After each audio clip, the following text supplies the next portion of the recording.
Oh, wrong camera. Good evening, everybody, and how are we all doing today? It is Sunday, the 31st of August, 2025. Hope you're well. Hope you're having a great week. Hope you're having an even better weekend. Now, tonight we're going to be talking about pruning. That's the main subject that I want to discuss. I think pruning is something that is incredibly important for our fruit trees, our fruit bushes, but it's also one of the hardest things to do. I certainly find it very difficult to explain what we have to do.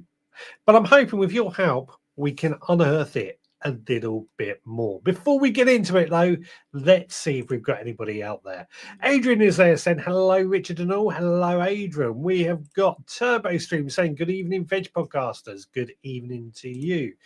Gary, good evening all. Pleased to finally have some rain. Also harvested a Mega Savoy VGP CPAC cabbage this afternoon. Fantastic. Lovely to hear that. Robson Lopman Garden says, good day, everybody. Been raining here since yesterday. Excellent stuff. Scott says, good evening all. I will be dipping in and out as I'm cooking. What are you cooking? Let us know. Rob says, hope you enjoy. Highgrave Gas. Evening all. I'm just back from Gardener's World Autumn Fair, Audley End. Hope you've all had a great week. How was it? How was it? I didn't get it up to that one this year. I wanted to go, but I didn't get around to it. Brain not in gear. Emma Jones says, good evening, Gardeners. Good evening to you. Digwell says, hi, Mary. Hello to you. What we got? Nicola, hello, everyone from Croatia. Bobbing out and about on a yacht. Been out today and picked some wild herbs. A type of time. Lovely. Chili Cake says, evening all. Just one chili tonight. The other has just landed in Poland. I'm making jam whilst listening. What's he doing in Poland? But what jam are you making as well? Rob says, hope you enjoyed yourself. Nicola. Rebecca says, good evening all. Good evening to you. Lovely to see you. Hope you are well. What have we got? What have we got?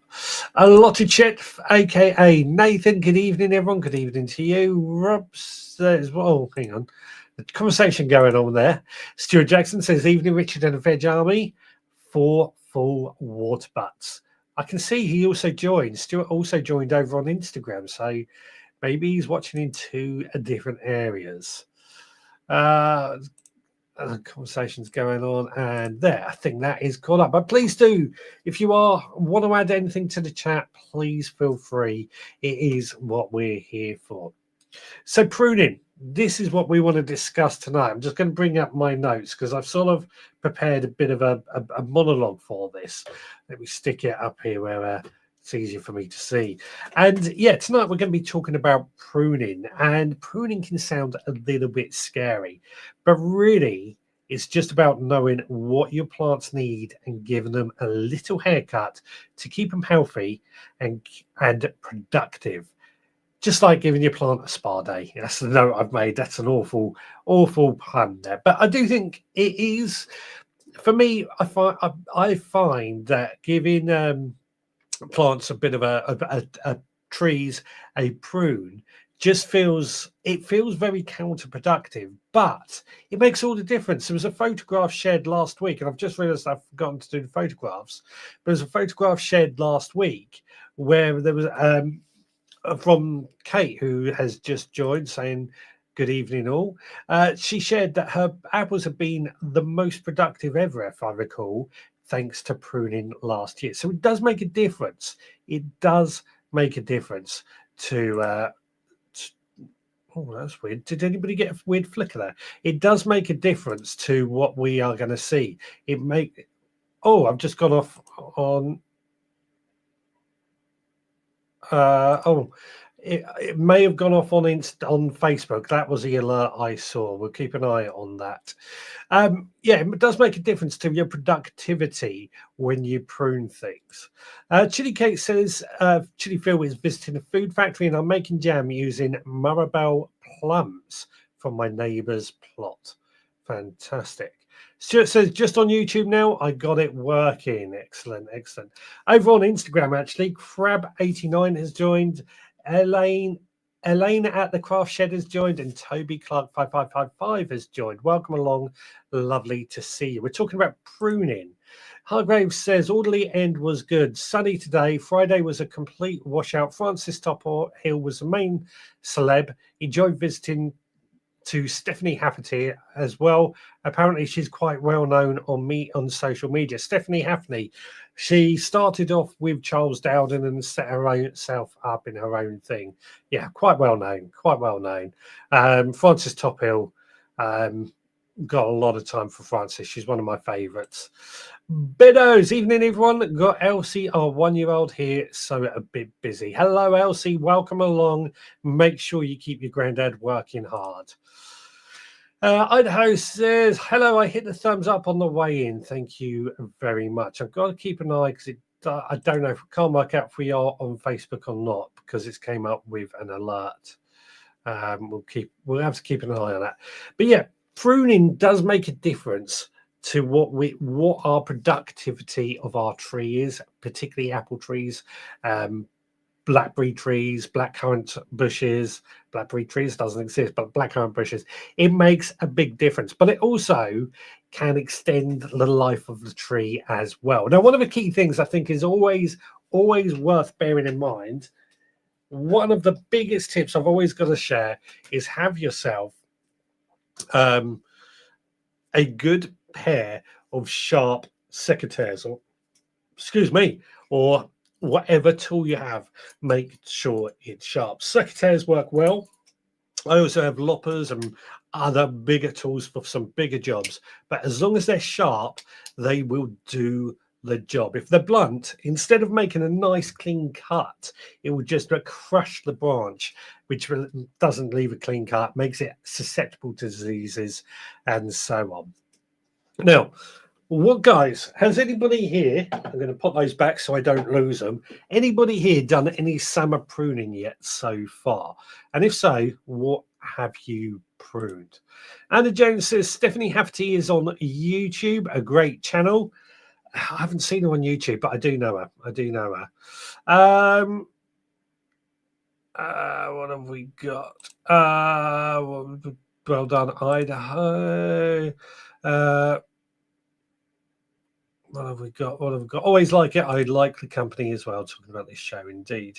Yeah, so what I really want to find out from you is anybody done any pruning yet? Now, I actually did give some of my trees a bit of a tidy up last week, but it's best to give them a bit of a summer prune around this sort of time.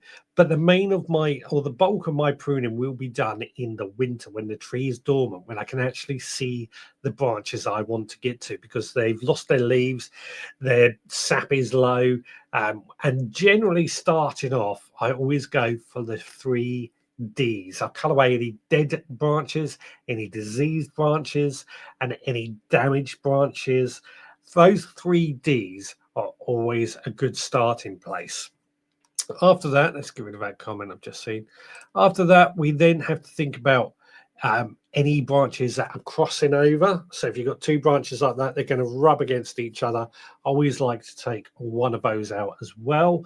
And then we got to think about the overall shape and whether or not it allows ventilation. Because one of the key things we do with pruning is ventilation, or ventilating our trees to allow for more airflow through, so it improves our crops.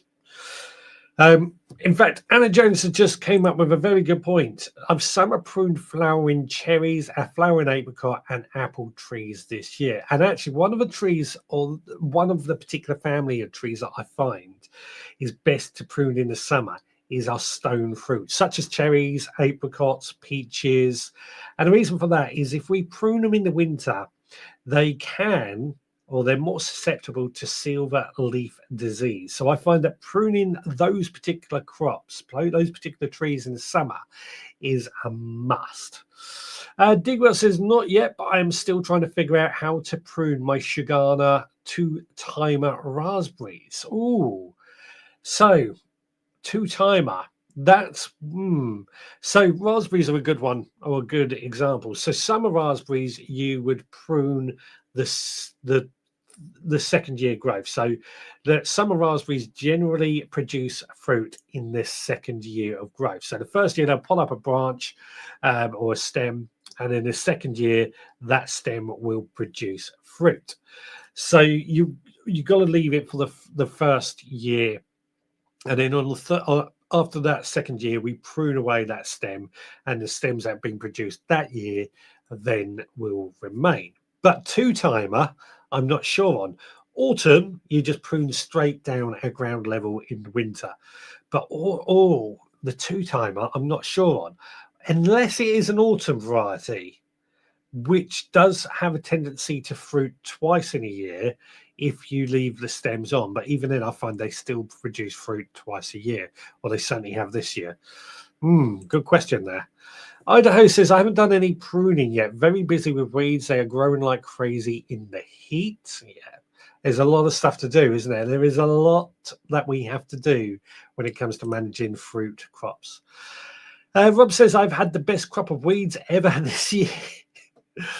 Turbo Stream says, I'm just reading up on pruning blackcurrants as you talk. So blackcurrants, a good example of so they tend to produce, you really want to prune away any branches that are more than 3 years old when it comes to blackcurrants.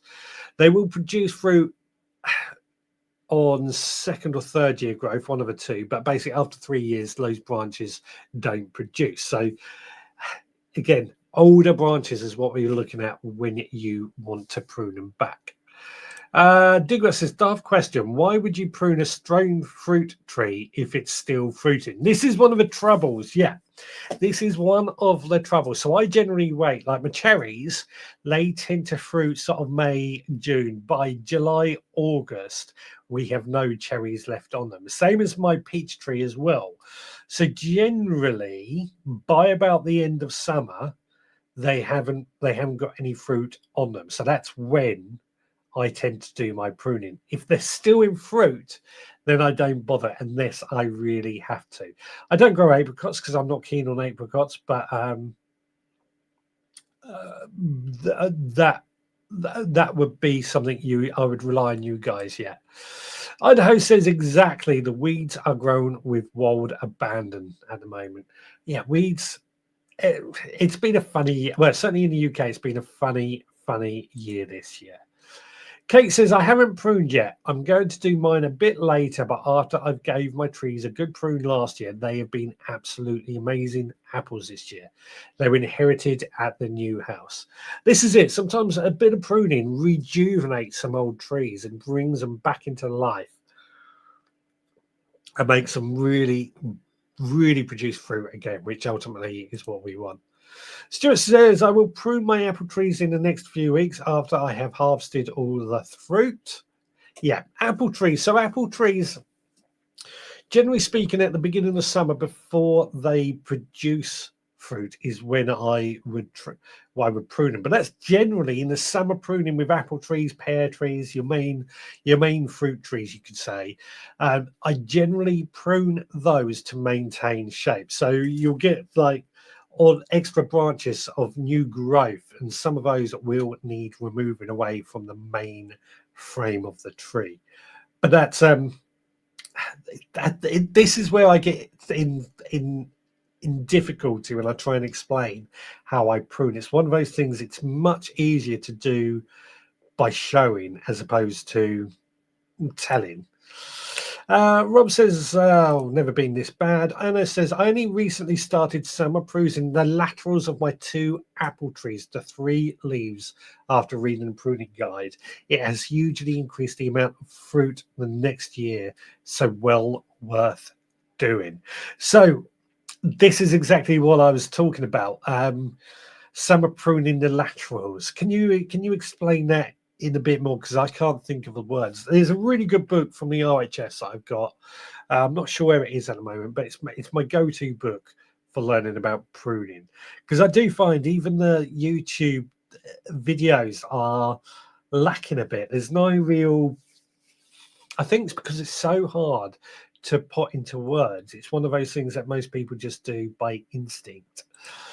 Turbo Extreme says, I took a few cuttings in the winter which now have buds on. Gun Focus says, cut back to them as you plant the bush in winter so it produces more stems for next year. Oh, talking about the black currant, if I'm not mistaken. Possibly. Stuart says, just a reminder, like, share and subscribe, etc. Yeah, like, share and subscribe. What have we got? Diggrass says, 2 timers of raspberry that fruits twice, once in summer on summer type grave and once again in autumn on autumn type wood. I cannot decide on the colour of the branches yet. LOL. Oh, I don't know what to suggest there. I'm a bit flummoxed myself about what to suggest, but I'll give it some thought. I might have to do some research. 2-timer raspberries. When would you prune them? Turbo Swoop says, my one blackcurrant, which produced a good crop, is a few years old, so we'll be pruning it this winter. It does make a big difference. My red currant, my black currants that I pruned, that I inherited on the allotment, when I pruned those, they made a big difference. We got so much more fruit out of them. So it does make a big difference. Over on Instagram, Andy T723 has joined. Welcome along. We're talking about pruning. We'd love to hear your tips and tricks on pruning. Hargrave Gas, my miniature peach tree still has quite a bit of really tasty fruit on it. What is the latest I can prune it? Latest, I would say, is probably the end of September. Is the fruit ripe? Is the fruit still not quite there? Would be my question. That's quite late for peaches, but it has been a funny year. Chili Cake says, our fruit bushes are still young, so I check for DDD. They're not, but not much more than that. The apples and pears at home still need harvesting. So apples and pears, like I say, don't worry so much about your apples and your pears until the winter. It's just a bit, if you've got fancy trees, so I do like some of like the trained trees to be more what's the word, espalier trained, fan trained. Those are the ones that generally need the summer pruning, but it does make a big difference. The fruit trees, again, what fruit does depend on how often or how you prune them. So red currants, black currants, white currants all have different levels of pruning. All I can suggest, get yourself the RHS book I was talking about, read that, or do some investigation onto what your fruit bush is to how you prune it. Turbo Stream says, I cut out old shoots in the gooseberry over winter and next year it fruited a lot better. Absolutely. Over on Instagram, a messy allotment tier has joined. Welcome along. Lovely to see you. Andrew says, best time for plum tree, best time to prune a plum tree. So plums are just, about now. I know in our community orchard there's been some plum tree pruning going on. They're probably just about coming to the end, but there are still some going on. But around about now, I would say. Turbo Extreme says, Gun Focus webpage has good advice on pruning the various fruit bushes. It's my go-to resource. It's a good resource, that one, a good resource. Scott says, I have a huge crop of quince this year, but the tree needs pruning desperately of crossing branches, and some are twisted together. So this is one of the examples that sometimes if you don't prune, if you leave it, you get these cross branches and they can rub. I'm going to demonstrate it with my arms. They rub and then they end up damaging the tree itself. So, but actually getting in there and pruning it earlier than later, don't leave it, makes a big difference to the health of the tree. Because if a tree is rubbing, it's wiping away its bark. And the bark is a protective layer. It's like the skin on us. It's there. It keeps diseases out. So if they're rubbing and they're going to let disease in, that's sometimes where you've got to just sort of say, right, I need to prune this now sooner than later. Otherwise, my tree is jealous. Hargrave, I'm jealous. No quinces at all for me this year. I've never grown quinces, I'll be honest. That's one I probably should learn or should try and grow. Turbo Stream says, we'll be moving the autumn raspberries this winter as the original plants died. Undecided if to take them home and grow in pots. They do grow quite well in pots, I've got to say. But they do need a lot of water. They do need a lot of care. As big a pot as you could possibly pot them in. I grow mine, a lot of my fruit bushes are growing out the front, or was out the front. Well, moved back out there now. But we're changing over more onto the auto pot system on the drive. Where we've got the integrated watering system so that they can keep them hydrated, but we're still going for as big a pot as we possibly could. Stuart says, we have lots of apples this year, but not as big as normal. Been a great year for soft fruit. Got an apple crumble for my tea tonight. So the apples are, well, this year fruit has been exceptional. Tomatoes, apples, pears, they have been an exceptional year. Lots and lots of them. But because it has been dry, I suspect that's why the apples are not as big as normal. One of the key things to remember, there's a thing that apple trees generally do in June called the June drop, and that's where they shed a load of their apples. That way it can focus all its energy into the apples remaining. One of the key things I learned quite a few years ago is that we can do a bit more, and that leaves us with bigger, better fruit left behind. Just removing a few more apples leave us with bigger and better fruit. So it does make a big difference. Let's see it. Turbo Stream says, already pruned the spent stems from the summer raspberries and tied in new shoots. Autumn ones get pruned in winter, back down to the ground. Yep, absolutely. Scott says, I also have a peach tree, but half of the tree seems dead. How do I go about pruning that to promote new branches? So what you want to do, peach tree, this is the ideal time to do it actually. A peach tree, you want to remove that dead material. You want to prune it as far back as you can get it, and then look at the tree overall and just make sure that, you know, dead is one of the 3 Ds that I speak about: dead, diseased, or damaged branches. First one would be dead, of course. Remove that as far back as you can until you get to clean wood or the main stem, as close as you can from that, and that should encourage it. You really want to get to a bud as well if you can. When you cut it back, so if you've got a branch that's half dead, you want to come back where it's not dead, then come back to the next bud and cut the side to the side of that at a 45-degree angle. I told you it's not difficult to explain this, and that should then encourage it to produce more. So cut away that dead material right now. Go out and do it. Well, no, don't go out and do it right now because you're busy cooking, but you get the idea. Peach trees. One of the things I do with peach trees, this is slightly off topic, is about end of October, I will actually move my peach tree into my greenhouse. And that is so it doesn't get rained on over winter, which could lead to peach leaf curl. It's my way of avoiding peach leaf curl by having it in the greenhouse over winter till about May. Chili Kate, there's a quince at our community garden. I'm told they propagate well, so that's a winter challenge. There we go. I've never tried growing a quince, so I need to find somebody with a quince tree that can send me a cutting. I'll give it a try. I've never eaten a quince. I never see it for sale. It's a weird fruit. It is a weird fruit. I can't describe it really. I'm sure somebody else out there could describe it. Similar to medlar as well, isn't it? That's a weird fruit. Turbo Stream says, yes, the pot size is a factor. I do have raspberry cane growing in a pot with a blueberry that seems to produce fruit. Blueberries as well need a bit of pruning from time to time as well. When should I prune my fig? Thanks, team. Again, for me, that's a winter one.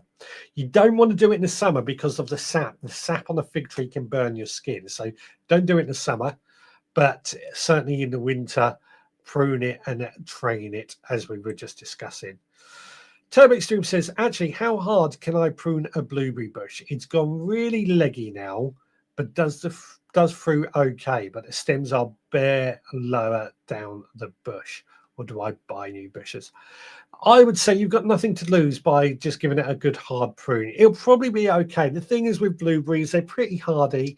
Really, you want to do as little as possible with blueberries because they are fairly self-sustaining. The fact that it's gone leggy suggests that it's got a lot of growth for some reason, a lot of wet, windy growth. So perhaps it's trying to stretch for some sunlight. I don't know. Or perhaps it's just had a sudden burst of life. But yeah, you might want to prune it back a little bit and see how it performs. Hashtag challenge, get a quince tree cut in. It's hashtag mission. Hashtag mission. If you want to set that. Stuart says quinces are used to make jelly. Very nice too. Digwa says okay to prune fig in summer, just don't do it in bright sunlight. Yeah, I was trying to keep it simple there, but yeah, don't do it in bright sunlight because that's when the sap. Personally, I avoid doing it in the summer at all. I'd save it for the winter. Anna says, my go-to resource is Alan Titchmarsh, How to Garden, Pruning and Training. Good Pruning and Training, good RHS one too. That's my go-to resource, the RHS one. I should have grabbed it to show you, but I forgot. So apologies for that.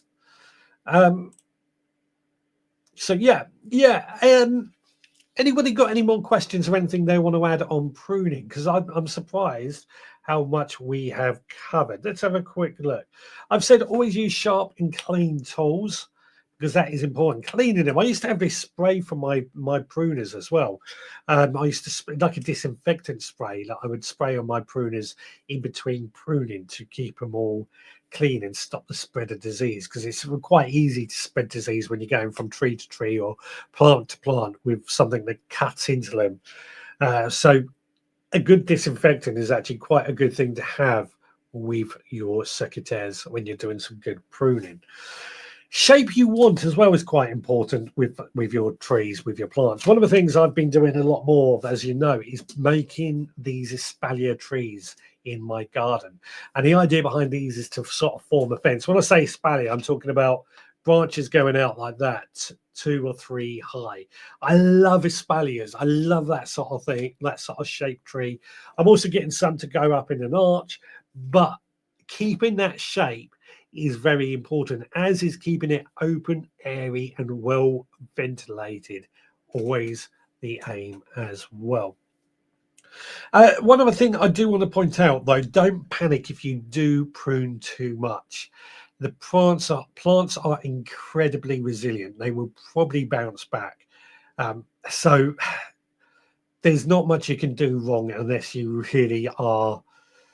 Well, even if you go completely crazy on it, it's always surprising how much comes back. One of the things that I grow, or I coppice, which is a type of pruning, is my hazel tree, and I cut that down to pretty much ground level. It still comes back year after year after year.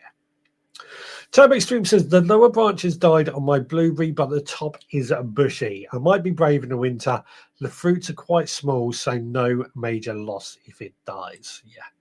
Yeah, it's worth giving it a try. You've got nothing to lose at the end of the day, and everything to gain by giving it a good hard prune. Let us know how you get on.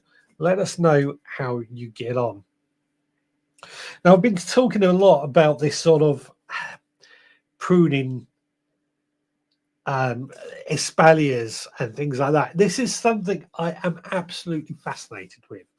Absolutely fascinated with how trees can be pruned into all these intricate shapes and sizes, and how good they look in a garden, how they can really transform a garden and make it look so much better.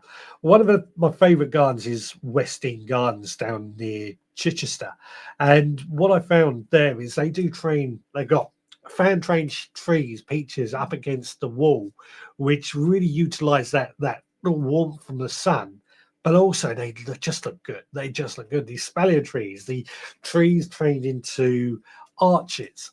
There's some that are goblet trained, pyramid shaped. I'm trying to think what else. And then you get your standard apple trees as well. The point is that I really, really love just how resilient, how we can invent these trees into all these different shapes to really make them interesting while still being productive. And it actually, by pruning them into these shapes, they make the trees more productive, if you believe it. Scott says, quince cheese is lovely. I will do a recipe when they are ready. Oh, that sounds lovely. I haven't done quince. I haven't made any fruit cheeses in a long time. I've got a bit. I'm suddenly reinvigorated at the moment to start cooking these interesting things again. I've got to do some sauerkraut soon, but I'm really interested to try all these different recipes. Rob's Allotment Garden, I'm finding this chat very interesting. Thank you. Thank you. I'm finding it interesting because this is one, as I said time and time again, I find pruning really hard to talk about, but I'm kind of getting quite a bit out of this at the same time. Kate says the old owners tried to espalier some of the trees, but not managed it properly. So I'm going to try and shape them again. So espaliers, like I was talking about with my rose, you get your main stem growing up. Or what I recommend actually, if you want to do any of this, go and get some of the cheap trees to do this, to practice on if you want to do this. But when I say cheap trees, bare rooted fruit trees are going to be in like the Range and Tesco's and all that for like under a tenner each. Go get one of those, plant it up, and let it grow for the first year.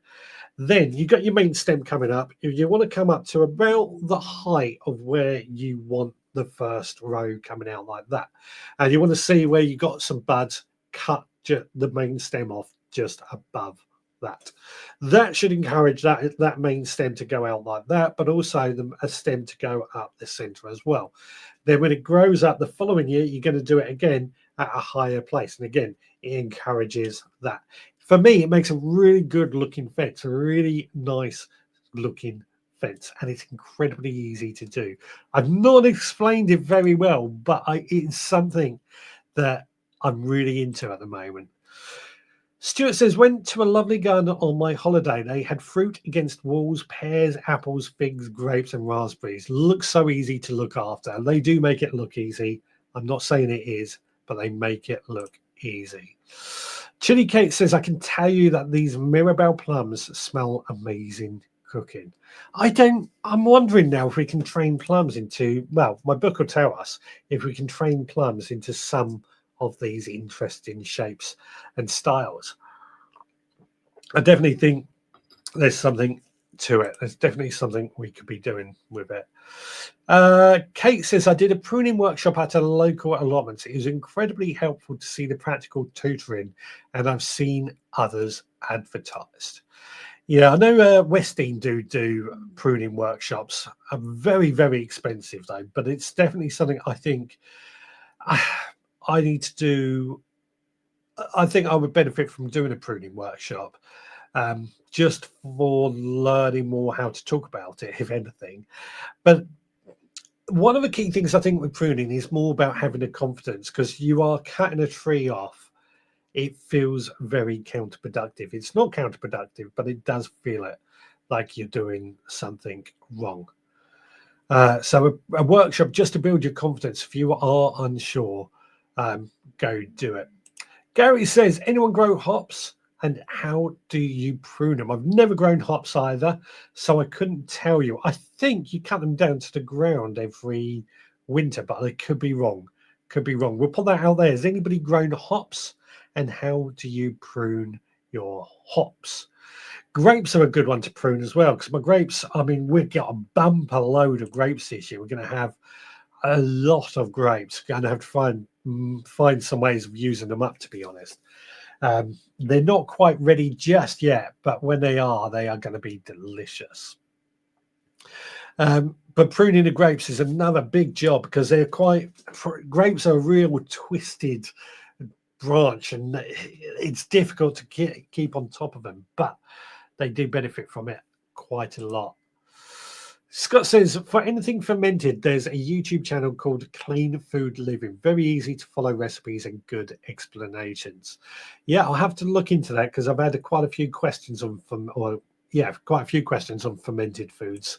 So I've got to make some sauerkraut, kimchi, and kombucha. I think are the two things I've been told or asked to try and make.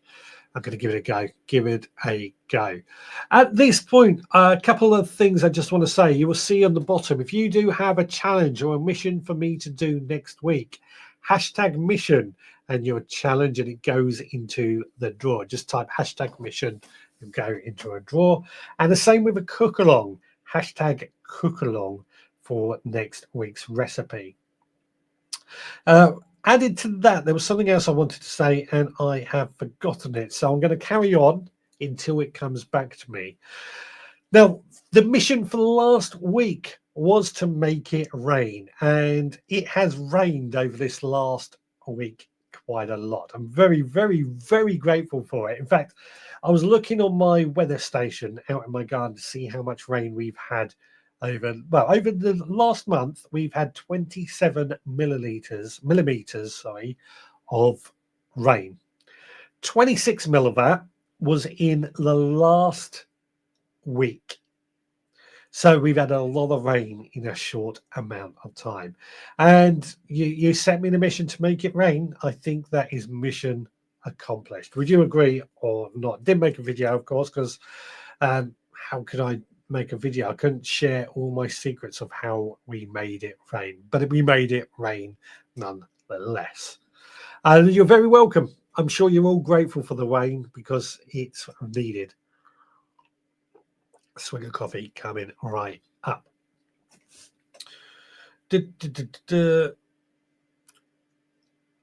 Anybody got any questions? Anything they want to know about pruning? Because I think I've gone. Let me check my notes. That might help. Check my notes. Yeah, I think I've gone through everything that I can think of, but I'm sure there is more. In fact, Anna Jones has came in there, says, I used to have an ornamental hop. I just cut it right back in autumn, like Richard said. There you go. I thought so. Cut them right back to the ground, and it should bounce back. It'd probably be worth giving it a mulch. Good layer of compost and straw, and it'll make all the difference. I've never grown hops. That might be something I have to grow soon as well. Turbo Suits of red and black currants are easy to propagate from prunings. Just cut below a leaf joint and make a shallow trench, and in 12 months you will get 3 plants. Actually, that's one of the good things I will say, because actually one of the things I do like, when I hate waste, as you know, I hate waste. So when I do prune some of my fruit trees, I do try and propagate from those branches so I can get more plants, because I like more plants. I like more black currants, more red currants. We'll put them into use. They get used for something or another, and they are really, really quite great to have. More plants means more fruit if we've got space for them. Now, Scott says, how do you prune a gooseberry plant to get bigger fruits? So gooseberries, the chances are there are a couple out there that don't have thorns, but most gooseberries will have thorns. So one of the first things you're going to need is some good, thick, sturdy gloves, because those thorns are lethal. Really, really painful gooseberry plants. So good, strong pair of gloves, good sharp secateurs. So what you want to do with gooseberries, like most trees, dead, diseased or damaged branches, first of all, get rid of those. Then you want to sort of open up. You want to try and keep that overall shape. I think with gooseberries, a dome shape is quite good, but quite often you might have several branches that are too close together. You want to try and get some airflow through the tree to let some airflow through, let light air flow through as well. So really what you want to think is that, can you see through that tree? Can you see through that bush, to promote that? That's what I would do. That's what I would do. Dead, disease, damaged, crossed, etc., and then try and allow some light.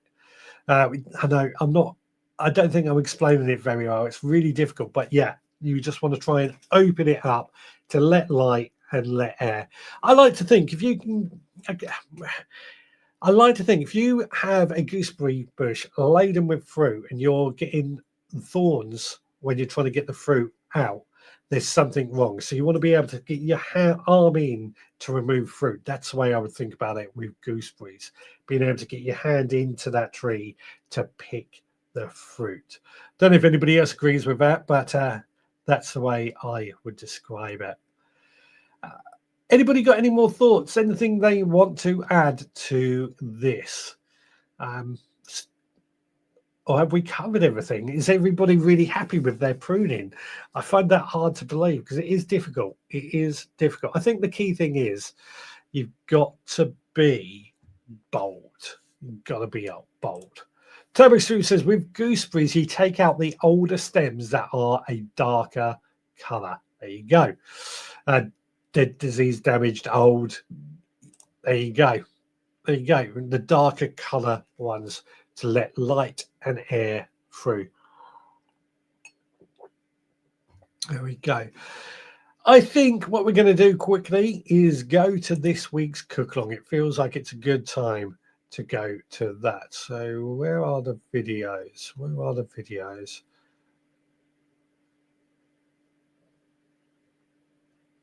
Here we go. Right, the cook along. Hey!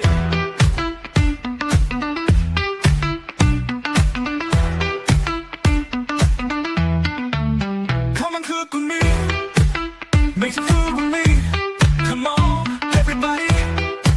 We're gonna make some food. Let's go. Okay, so this week you wanted me to make an apple strudel. Well, we've got an apple I've chopped up there, but we've also found some stewed fruits. We think we've got apples and plums in this, so we're going to add this as well, which should hopefully make it a bit sweeter and reduce the amount of sugar we actually use it. So what I'm going to do is try and spread that out into a sausage shape, like so. Scatter over some of this chopped apple.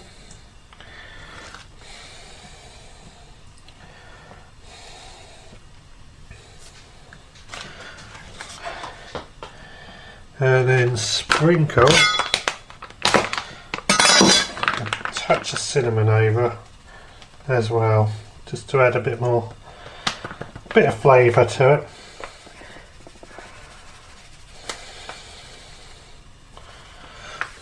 There we go. And then all we got to do, take this, put it over like so, puff pastry, sheet off because I can't be bothered to make my own puff pastry anymore.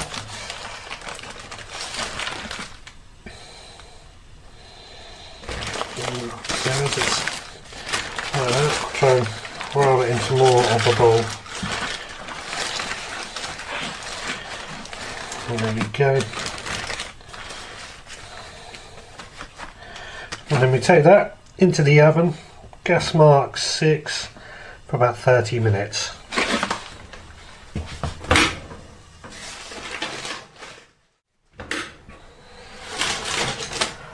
Okay,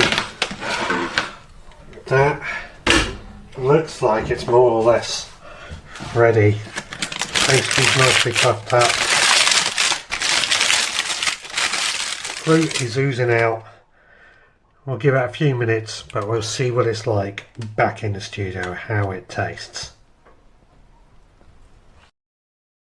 Indeed, so here is the end that I cut off, that puff pastry with the fruit filling. But the question has got to be, how does it taste? One of the things you know, I mentioned sugar, but I didn't actually add any sugar in the end. I'm trying to, well, I've been saying this for months. I'm trying to be healthy. I'm trying to not eat. So all I've got in this is the stewed fruit that was plum and apple, and then a few more chopped apples and cinnamon. So no extra sugar for me. So what does it taste like? What does it taste like?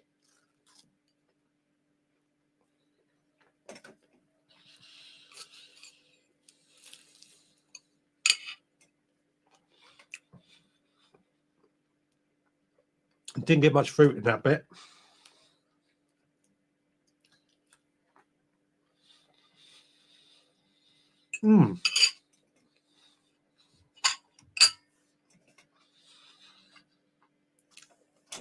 That is damn good. That is a damn good fruit strudel. I don't think it needed any sugar at all. I don't think it needed extra sugar at all. Just the natural sugars in the fruit was enough. the cinnamon. I can't really taste the cinnamon actually, so probably needed a bit more. That was damn good. I'm going to give that a good 9.5 out of 10. Damn good. And actually, really quick to make. That didn't take long at all to make at all. So, yeah, that's a good one. That was a good one. A nice fruit strudel. Now, don't forget, if you want a recipe for next week, hashtag cook along. Thank you for our rain. Mission accomplished. You are very welcome, Turbo Stream. I think that was your mission as well. I made it happen somehow. I don't know how, but I made it happen. Stuart says, found a new book. That's great advice in it. Grow Food Anywhere by Lucy Chamberlain. That I had her on the podcast when that book came out. One of my also favourite books, apart from the fact that Lucy is a very good friend of mine as well, one of my gardening friends. A lot of time for her.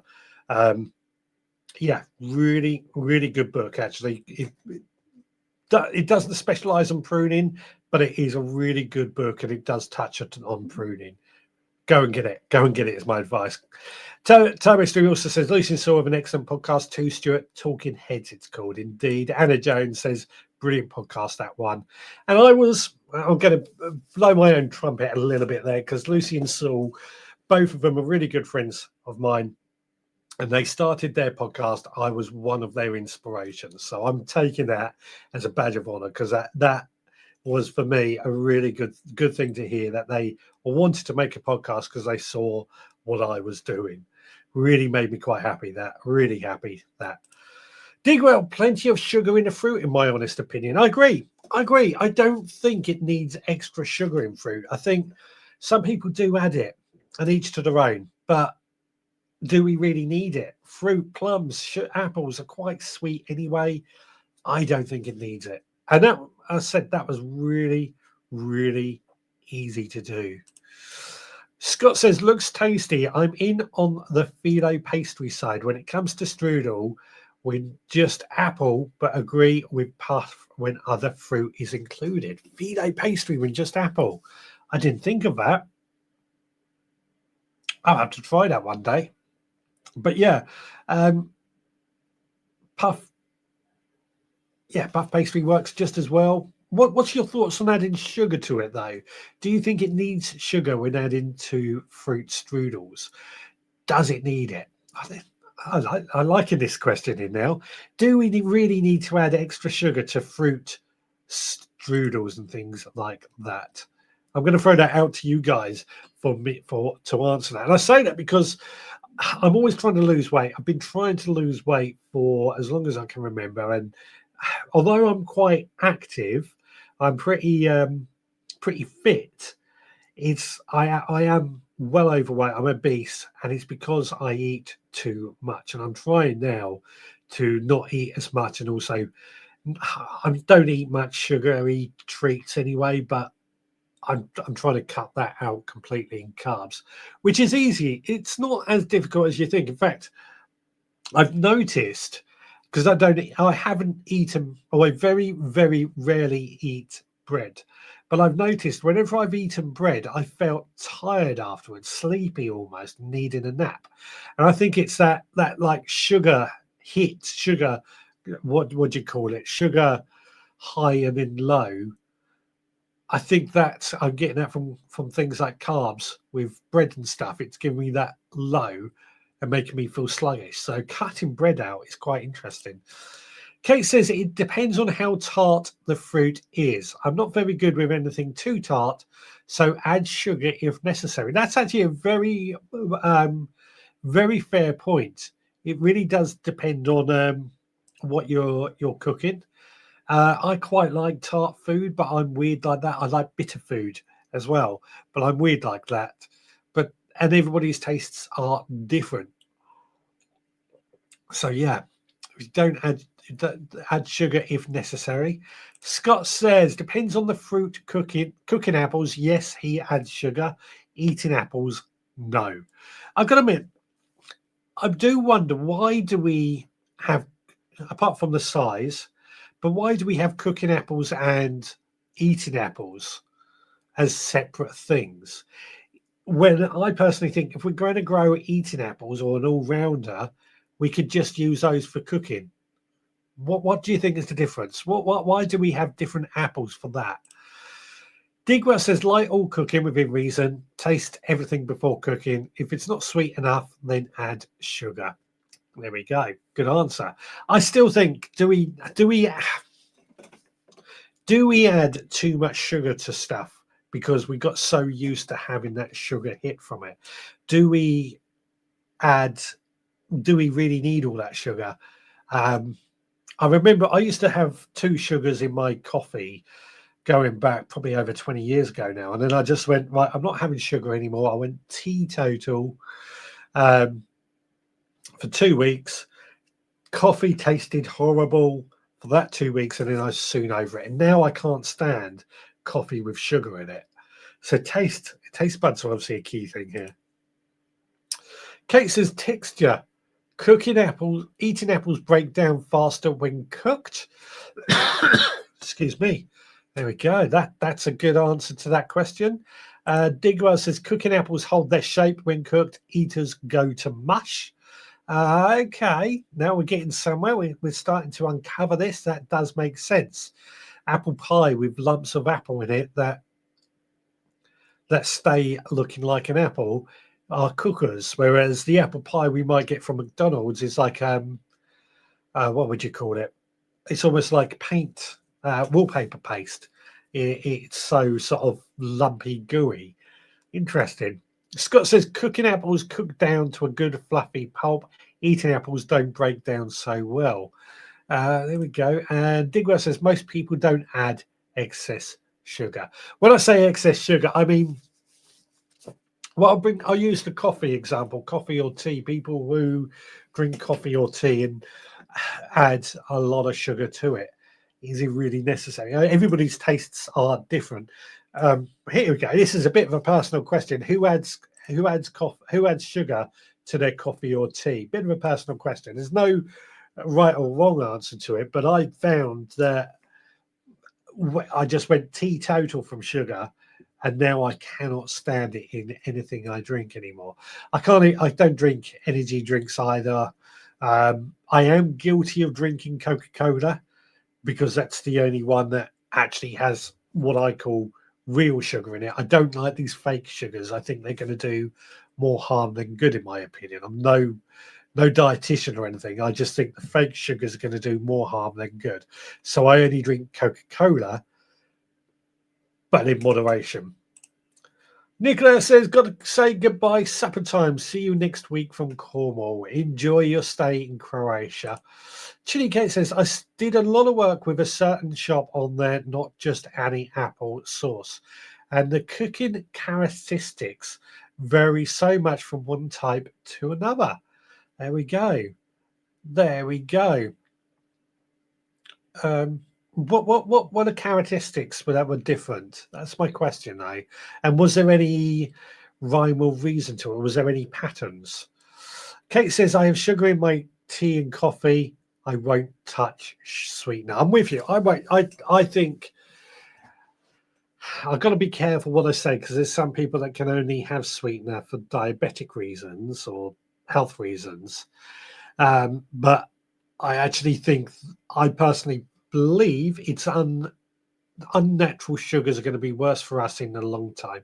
I could be wrong. Like I say, it's just my belief. Chili Kate, no sugar. Idaho says goodbye to Nicola. And Anna Jones says 1 small sugar in coffee, none in tea. Chili Kate says flow. I think that's meant to be no. Don't know.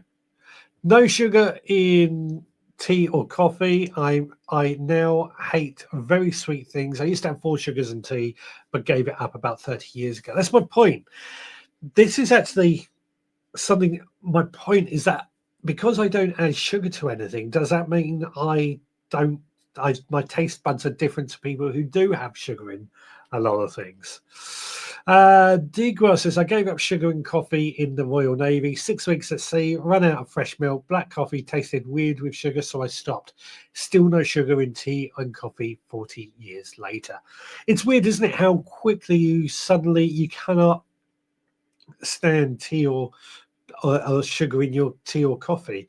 how quickly that happens. Gary says, I like brown sugar on top of sweet pies, etc. I can understand that. Sweet treats are meant to be sweet. So I can understand it. But I guess it's the taste bud things, isn't it? If people are used to sugar, just like if people are used to chilies, they're going to have more of it for it to have the effect.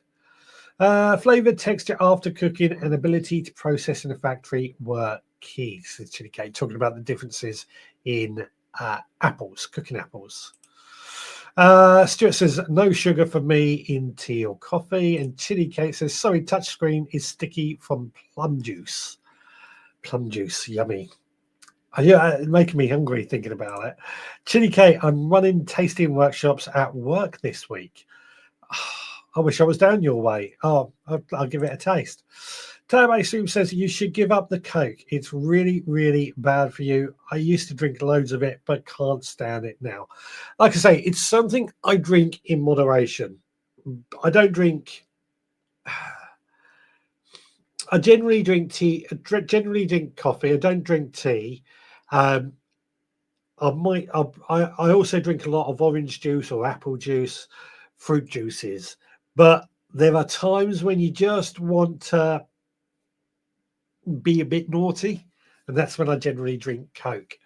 Or if I'm out and about, I find Coke. I'd sooner drink Coke than all these fake sugars that they're putting into the drinks to combat the sugar tax. That's how I feel on it. If that makes sense. Gary, the crunch on the pastry, yum. Yeah, totally agree. The crunch on the pastry, yum.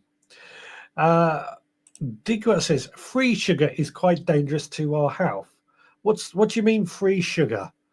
The sugar you get at restaurants and stuff. Is that what you mean? I kind of agree. Gary says I've gone caffeine free to see if it helps my sleep. That's one thing I honestly cannot go without is my coffee.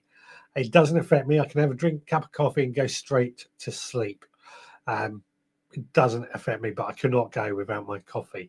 Toby Clark 55555 says everything in moderation over on Instagram. It says except energy drinks. Don't drink them at all. I'm with you. I don't drink energy drinks at all. When I was younger, vodka and Red Bull would be something I would drink a lot of, or it was only vodka and Red Bull. Won't touch it now. Fruit juices are as bad as Coke for the sugar rush. I don't do it for the sugar rush. I do it for the flavour. But yeah, there's just as much sugar in fruit juices as there is in Coke. So yeah, good point.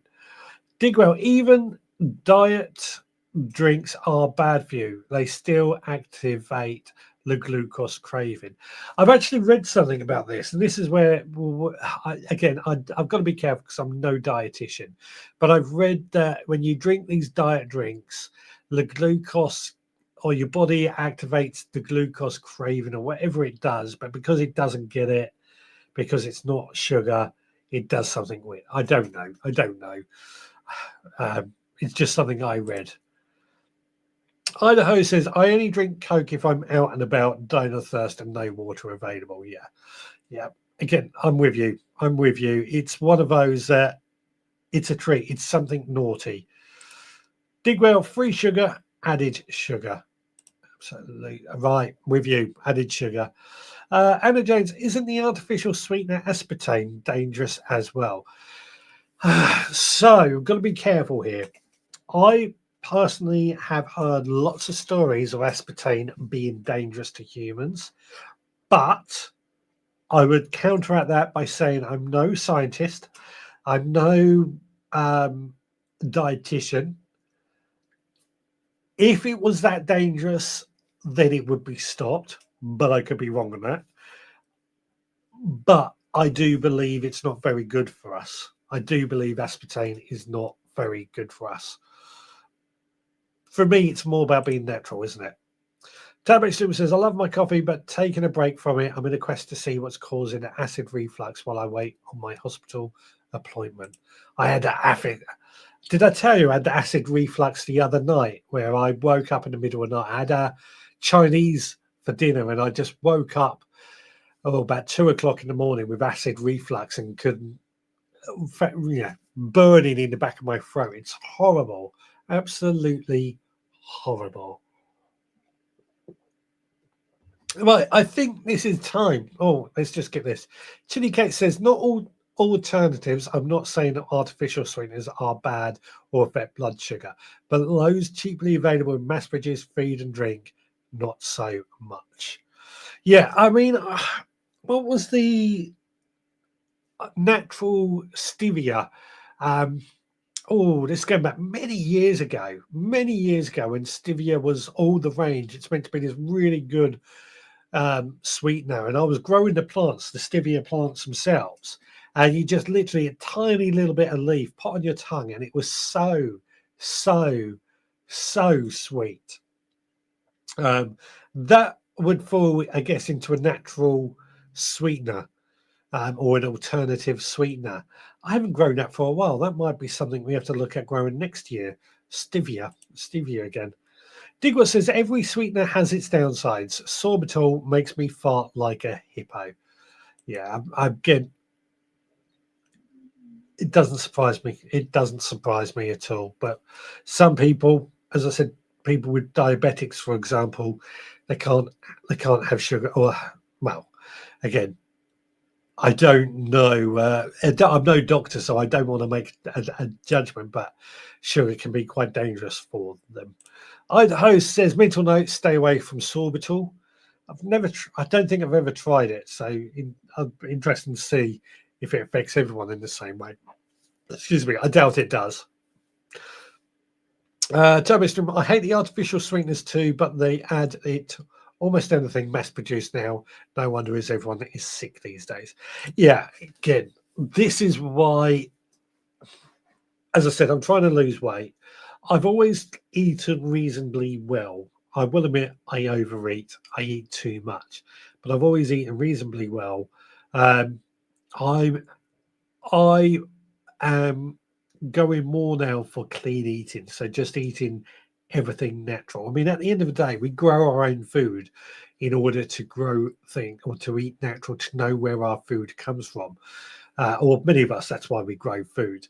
And we want to be clean. We want to eat stuff that is good for us, stuff that fills us up nicely. Food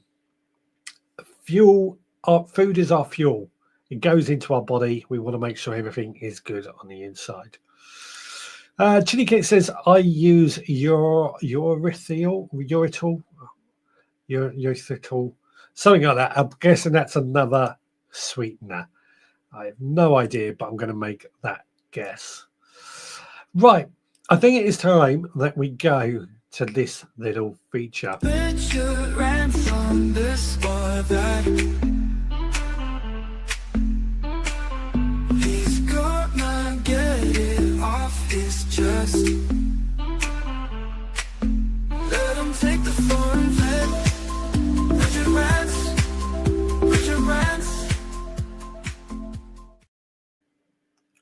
Okay, so it is time for Richard Rants. This is going to be something that I need to get off my chest, something that is just a little bit or annoying me a little bit. Now, what is this week? What is my rant this week? It's food prices in the supermarkets. It's getting bloody expensive. Bloody expensive. I'm hearing stories of people I don't know if I've done this rant before actually, but I'm hearing stories of people just popping for a quick shop and it's 30-40 quid in their basket straight away. A weekly shop is around 150 to 200 pound. Food is getting expensive, and that's not right. I've always stood that farmers deserve to be paid fairly for the work that they do, and I will always stand by that. But the farmers are not getting that much more money out of it. They're struggling. They are genuinely struggling to make a living out of the food that we buy, that we need. Now, for me, one of the worries is with food prices going up is that it's going to lead to more people potentially breaking into our allotments or our kitchen garden in order to steal some carrots, some leeks, some potatoes to feed their family, which in some ways I can sort of understand. I would prefer that they ask for some help instead of stealing, and I would gladly help them, but I can see it being a problem. But with food prices going so high, you cannot blame them really in the nicest possible way. But for me, the answer to combating the price of food, the cost of living, grow your own food. Something I know I'm preaching to the converted here. We all grow our own food. We are here for that very reason. So why aren't more people taking up the hobby of growing their own food? Why are people standing back and not growing more of their own food? What do you think of that with the cost of living going up?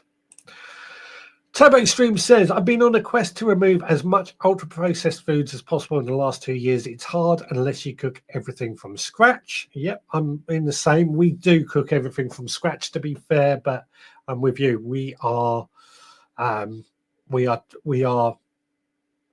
trying to clean up what we eat. We will still have treats. I think that's in balance, in moderation. We will still have treats. Digwell says, it was the fruit juice that gave me type 2 diabetes. I gave up cider, etc., and replaced it with Diet 7-Up with OJ 50/50. I was drinking a litre of fruit juice a day. Jeez. Yeah, I don't drink that much fruit juice. Don't drink that much fruit juice, but yeah, easy to do. Easy to do. Idaho says, the other day I was thinking about World War II sugar rationing. If we had to go back to if we had to go back to that, we would cut back and learn to like it. Yeah, we would probably grow more sugar beets for sugar. But yeah, I've often thought that it's well said that during World War II, it was the healthy, or during rationing rather, it was the healthiest that we ever ate as a nation. Food was scarce. We ate a lot more veg. Meat was rare, hard to come by, and you were rationed so much, nothing was wasted. Everything was cooked from scratch, and I do think, as Turbostream says, we would be a lot healthier. I kind of agree. I'm not saying I want it, of course, but I kind of agree. If we had to go back to rationing, I think we would be a lot healthier. Turbo Stream says, my food shop has doubled in price. My backpack used to be full for £7. It's now over £15 for less stuff. Absolutely. Well, absolutely. This is it. Gary says, giving up cider was the first mistake, Steve. And Digwell says, not all can grow their own. Granted, I agree with that. Not all can grow their own. Enough to make a change anyway. They have to buy compost and pots to go on the balcony, etc. No savings. I agree. I kind of believe that everybody that has a flat or a balcony or no outdoor garden space should be entitled to an allotment without question. So they have got somewhere to grow. Compost, I think, again, there's ways and means we can encourage people to grow their own, make their own compost, etc. But yeah, I do think encouraging people to grow their own food in whatever space they have available, but it's a very simplistic answer. I agree. Turbo says, Gary, I agree. It would be great to get rid of all the ultra-processed foods. I wonder how much processed is raw meat from supermarket preservatives and full of water, etc. Yeah, you never know. You never know. This is why I tend to get my meat from a butcher. It's more expensive, which I know counteracts what I've just been moaning about. But, well, actually, it's not more expensive because you get less water in it. So, therefore, you actually get more meat and therefore you eat less. So, it's not more. Well, the initial outlay is more.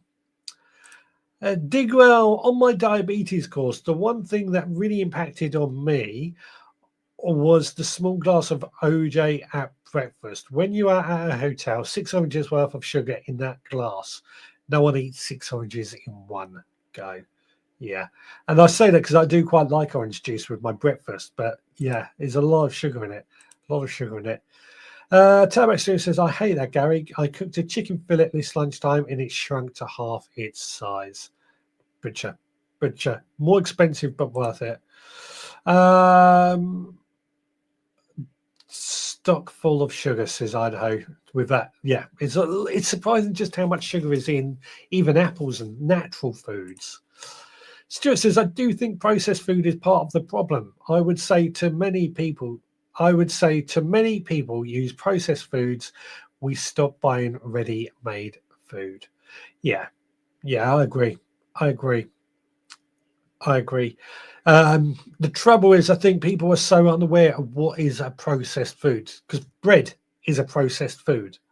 The way I would, if we were clean eating, it's got to be something that we can literally pick up and eat, with the exception of things like chicken that we're going to have to cook because we can't stomach it. But yeah, it's got to be something that we don't need to prepare. We just pick it up and eat. So bread does not fall into that category. Gary says, I enjoy growing, but don't have the time or space or skill to be self-sufficient. See, I see that more as an interesting angle in my mind, because I agree, we don't all have the time, we don't all have the space to be self-sufficient, but we can do things to make the most of the space that we have. We can do things to really reduce the amount of time that we spend gardening, and therefore be a bit further along on our journey to self-sufficiency, by being smart, by being clever about what we do. That's my thought anyway. Stuart says, looking at the packs of pre-made food, you would stop buying it within weeks. Digwell says, but with natural fruit, the fiber offsets the sugars to some degree. It has less impact as some is carried straight through the gut. Yeah. Again, this comes into, I mean, you could say orange juice is processed, I guess. I don't know. Would that be processed? Just thinking out loud here. Probably not, but yeah. Turbo Stream says, with an apple, for example, your body has to work harder to digest it as a fruit. With juice, it goes straight through your system too fast with no fiber to digest. Two people saying that same sort of thing. This is interesting. It's really interesting that. Chili Cat says, we're lucky in the UK to have robust regulations. Unprocessed meats can't have anything added. No, but they do, or they do add water, don't they? There was chicken breast. There was factories literally injecting water into it to make it look bigger. But I guess that cooks out. I don't know. Great minds, yeah. And Gary says, is flour ultra processed? I would say it's definitely processed, because you take that, I can't think what the seed's called now. You take that wheat, that's it, take the wheat, and you grind it down into a flour. So I would call that as being processed. We as humans can't do that, but birds can in their I can't think what it's called, in their craw, in their gullet. I think that's the right word. Farmhouse Gardener has joined over on Instagram. Welcome along. Digger says processed OJ is made from concentrate. Natural OJ is from orange fruit. Yeah. So basically, concentrate is like squash.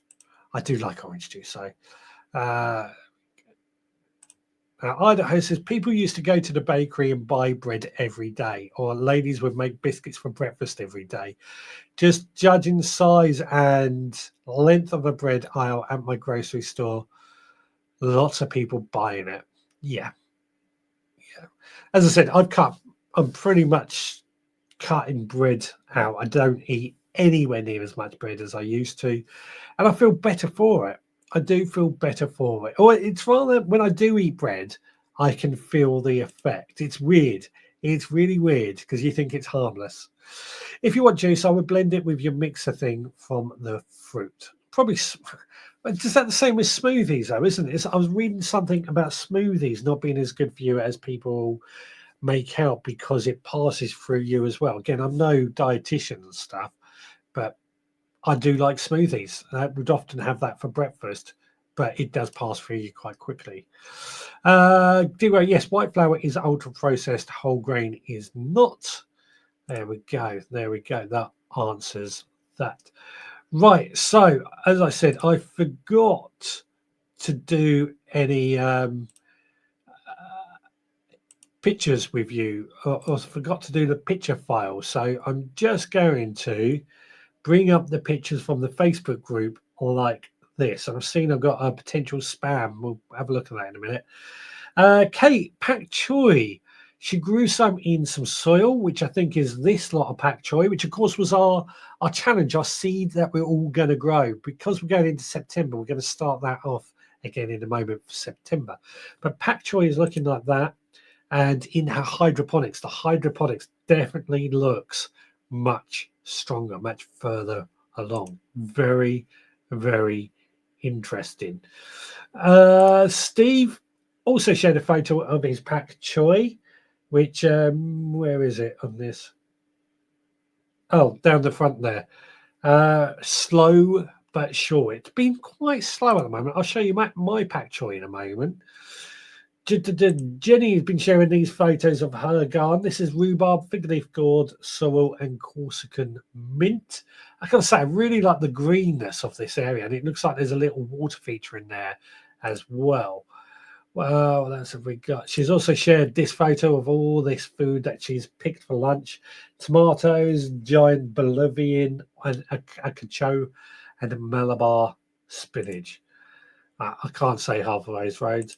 Kate has also harvested all this lot: aubergines, chilies, courgettes, basil. It looks like tomatoes, garlic, onions, and all that looks fantastic as well. All looks fantastic. There's some apples, funny enough. Been talking about apples. There they are in that as well. Beddoes, typical Beddoes humour. We've got this picture: grow up Barbie and farmer Ken. Kid's toy, and would it work in the garden? I've not seen that myself. Is that AI? I'd love to know. I've started asking questions in the Facebook group again as well to try and get some conversations going. More from Jenny about her garden. This is taro, interesting. What else have we got? Another one from Jenny from her garden. Lots of greenness. This looks like there's a hazel for nuts and pea and bean sticks. Lots of stuff going on. There's smaller Malabar spinach plant, that one. What else have we got? More from Jenny. That looks like a... I'm not sure that's a fig leaf gourd, but oh no, she says fig leaf gourd. Interesting. What else have we got? I'll skip through because lots of photos from Jenny, basically. Lots and lots of photos from Jenny. Very, very welcome. And do recommend you go in and check them out. I saw this the other day. Gary had tried the hash brown recipe that I did last week. Very simple to do and nice with our cooked breakfast. I enjoyed it when I'm able to incorporate in with our homegrown veg. I'm glad you liked that. It was so easy to do those sort of hash browns that I really liked it as well. Andy did share this little video. Not really added anything to it, so I'm not sure what it is. New member. Tomato harvest from Phil Harding, and this is a big pot of curry sauce. Big pot of curry sauce. Ian Beddoes also done the hash browns, and Kate has been on her pond that I've spoken about on the podcast. Her pond at home has been coming along. Excellent stuff. And then, of course, Steve Digwell, his pickled Swiss chard. I wonder how that turned out. Did it work? Did it work out quite well? And talking of ponds, Kate and Phil, Chili Kate and Phil have also been working on their pond. They spoke about this last week, and Stuart's harvested all these apples. Absolutely delicious. And a bacon on the allotment. So lots of photos going on there. Really do urge you to go join the group if you can. I know not everybody is on Facebook, but I used to have the forum on the website, but nobody ever used it except for spammers. So I sort of got rid of it because it was taking up room and space.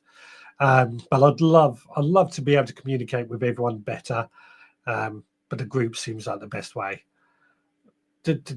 So Stuart says maybe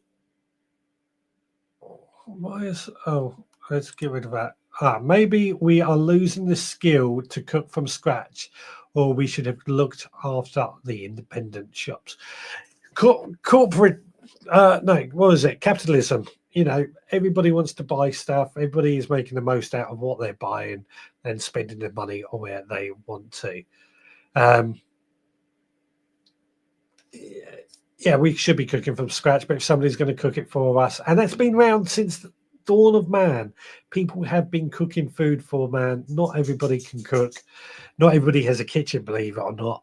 So it's not quite again as easy as that. But yeah, I get the sentiment. Many people are turning their back on proper shops to get their meat, bread, and veg, etc. Yeah, I do think we're going through a bit of a change at the moment, but it's been a long time coming. Turbo Extreme says, I always freeze bread. The starch turns to resistant starch that way. He mentioned that before. I've not done it myself. I think it's good. Me too. The Digger says the red stuff was the pak choy. Fair enough. My pak choy got eaten, blooming slugs in my compost. On that note, I better quickly just share you. I've got a photo somewhere of my pak choy, which is still growing in plug trainers, leaning over slightly towards the light, but we're doing quite well with it nonetheless. I'm quite happy with our pak choy. I'm going to have to get those out this week, out of the shed, and start hardening them off to get them in the ground soon. Digwell says let's have a quick check on Instagram as well. The outer husk removed. White flour has the outer husk removed before it is milled. Talking about ultra processed.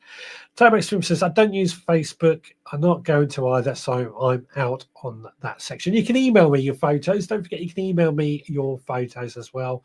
I really do need to figure out the YouTube thing as well, but I'm just not there yet. I barely have enough time to breathe at the moment, but we're getting there. Great Facebook content this week. Thank you. Yeah, there's been good stuff going on this week. Digwet says pickled Swiss chard. Let you know in 2 weeks. Like any pickle, it needs to mature. I'm interested. I'm really interested. Kate says it's harder around here to get fresh fruit and veggies. So many greengrocers closed up here. Same here, actually. A lot of greengrocers, a lot of butchers don't exist anymore. Our town doesn't have any, except on a Friday when the market's in place. That's when we tend to get our butchers, our greengrocers. And it's a shame. It is a shame, because how can people be expected to eat good, reasonable, healthy food if it's not there? I have to go to a supermarket and then it gets expensive and the quality isn't as good. I mean, I'm a big fan of farm shops as well, because I think that's where the best quality food is, apart from growing your own, but they're expensive at the same time. Turbo Extreme says, I do email my photos when I remember to take any. I am right slack on that this year. We'll let you off. But we want to see more photos. We really do want to see more photos. So please do keep sharing them. Now, I'm just trying to think. We've had no mission and no cook-alongs. So I do need a mission and a cook-along for next week. Just simply put it up. The first one I see in the last 5 minutes will be what I do. Actually, it's not true. We did have a challenge, #challenge, but I can't remember what it was. If you could let me know, what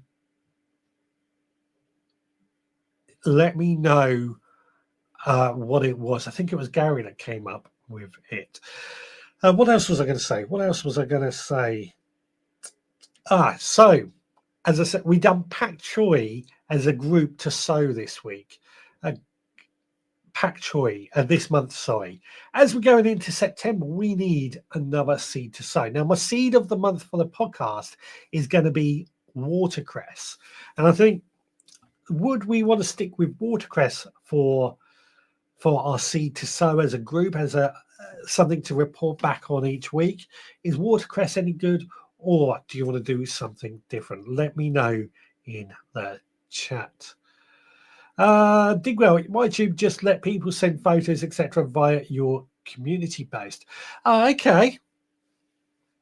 Can people reply? Because obviously I don't spend much time on YouTube. Reply to a community post through YouTube with photos.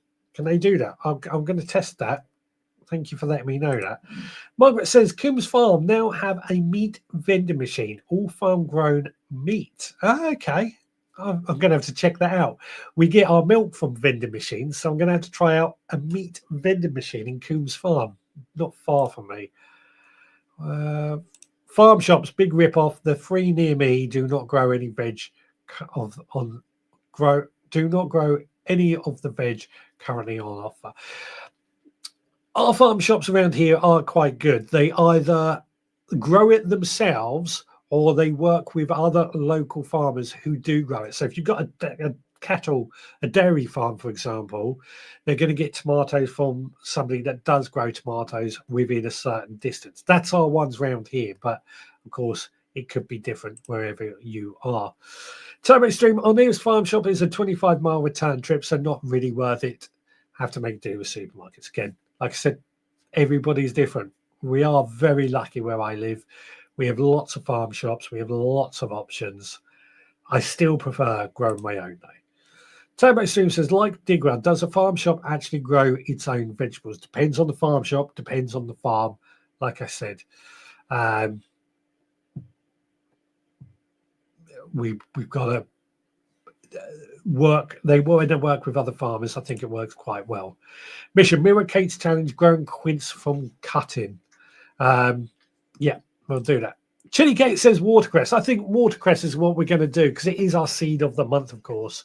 I went to contact you, Kate, about it, but as always, I didn't get time. So there we go. Digger says they can not only reply, they can start posts. Okay. I'll have to look more into community posts on YouTube. I don't really know enough about it, but I'll look into it. Tamex Drew says, I am mostly self-sufficient in veg bar, lettuce, apples, and bananas. Yeah. When I take a cut-in, happy to post it, but not due there till the 15th. I'm going to try and do it for next week. I've got to find a quince to take a cut-in from. But, yeah, we'll give it a go. We'll give it a go. Well, I've got to say, this conversation tonight has taken us down avenues that I didn't quite think we were going to go down.